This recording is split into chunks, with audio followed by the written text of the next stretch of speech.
Le message du jour vous est présenté par notre frère Marc. Salut, chers bien-aimés de notre Père Céleste. Je suis heureux de vous accueillir à nouveau en ce lundi matin sur la route de l'Évangile.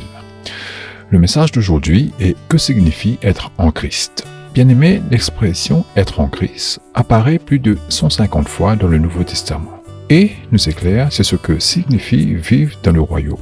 Bien que Jésus n'a pas souvent parlé de ce que signifie vivre en lui, l'apôtre Paul a écrit de nombreuses lettres aux premières églises, partageant la vérité que les chrétiens sont en Christ. Nous lisons « être en Christ » signifie que nous avons participé au plan de Dieu avant même la création du monde. Que Dieu nous considère comme ayant été avec le Christ durant sa vie, sa mort et sa résurrection, que nous pouvons vivre et agir aujourd'hui en accord avec cette union, et que nous formons une nouvelle communauté de foi qui découle de notre union avec le Christ, dans l'éternité passée. Tout d'abord, Paul explique qu'être en Christ signifie que nous avons participé au plan de Dieu depuis toute l'éternité. Bien-aimés, même si nous traversons une période où nous ne connaissons pas le Christ, avant même de devenir chrétiens, nous avons toujours été unis à Christ en tant que sauveur aux yeux de Dieu. Éphésiens chapitre 1 versets 4 à 5 nous en donne une explication claire. Veuillez lire attentivement ce passage.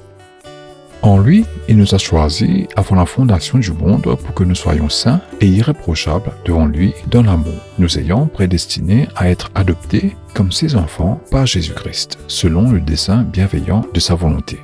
Bien-aimé, notre identité d'enfant de Dieu n'a jamais été mise en doute ni menacée, mais a toujours fait partie intégrante de son plan parfait. Que Dieu vous bénisse. Demain, nous poursuivrons ce merveilleux message. Passez une excellente journée en lui. Au revoir.